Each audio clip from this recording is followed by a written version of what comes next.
आप सबके ग्राम सभा बुरसरा से ग्राम प्रधान पद प्रत्याशी राजकिया वर्मा जी को चुनाव निशान किताब पर मुहर लगाकर राजकिया वर्मा जी को भारी मतों से विजयी बनाए। जी हाँ माता एवं बहनों, याद रखिए आप सबका चुनाव निशान किताब पर मुहर लगाकर राजकिया वर्मा को भारी मतों से विजयी बनाए। लाड़बानी प्रधान किताब निशान हा, किताब निशान हा, किताब निशान हा।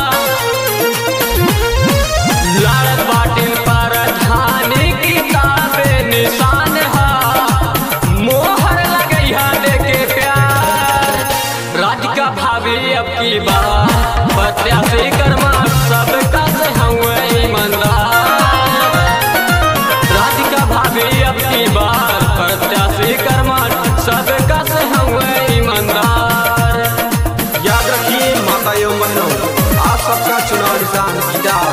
जी हाँ माता एवं बहनों, याद रखिए आप सबका चुनाव निशान किताब। आने वाली 19 तारीख को किताब पर मुहर लगाकर श्रीमती राजकिया वर्मा जी को भारी बहुमत से विजयी बनाए। याद रखिए चुनाव चिन्ह किताब, आप सबका चुनाव निशान किताब। माता एवं स्वच्छ राजनीति मिलल पूरे खन के बाटी से, हवई गुलाब खिलल गोसरा के माटी से। स्वच्छ राजनीति मिलल पूरे खन के बाटी से, हवई गुलाब खिलल गोसरा के माटी से। माई बाबू खेती हर दादाजी जन सेवक महागेली आशीष बार बार। राधिका भाभी अब की बार प्रत्याशी कर्मा सबका से हुआ ईमानदार। राधिका भाभी अब की बार प्रत्याशी कर्मा सबका से हुआ ईमानदार। जी हाँ माता एवं बहनों, अब की बार भूल न जाना किताब पर मुहर लगाना। जी हाँ याद रखिए आप सबका चुनाव निशान किताब पर मुहर लगाए तथा राजकिया वर्मा जी को विजयी बनाए। जी हाँ याद रखिए चुनाव चिन्ह किताब।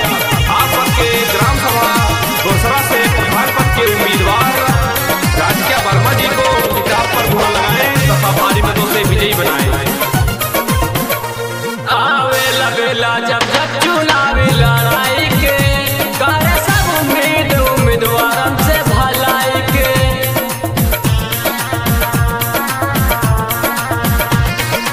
आवेला बेला जब जब चुनावी लड़ाई के करे सब उम्मीदवारन से भलाई के। धर्म में नहीं होता दे के जीतई हा, क्षेत्रवा के हमारे सिंगार। राधिका भाभी अब की बार प्रत्याशी कर्मा सबका से हुए ईमानदार।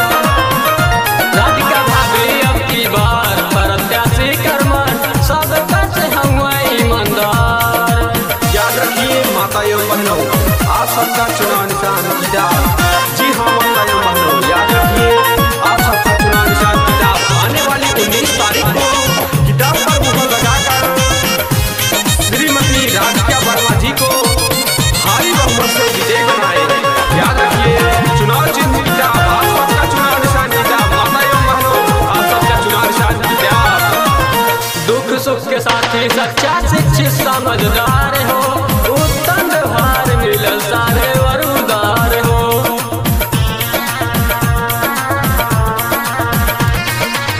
दुख सुख के साथी सच्चा शिक्षित समझदार हो, उत्तम व्यवहार मिलल सारे वरुदार हो। करी हा सपोर्ट वोटाय नहीं के दीहा, कि तबियत पे मोहर लगैया देखे प्यार। राधिका भाभी अब की बार प्रत्याशी कर्मा सबका से हुआ ईमानदार। राधिका भाभी अब की बार प्रत्याशी कर्मा सबका से हुआ ईमानदार।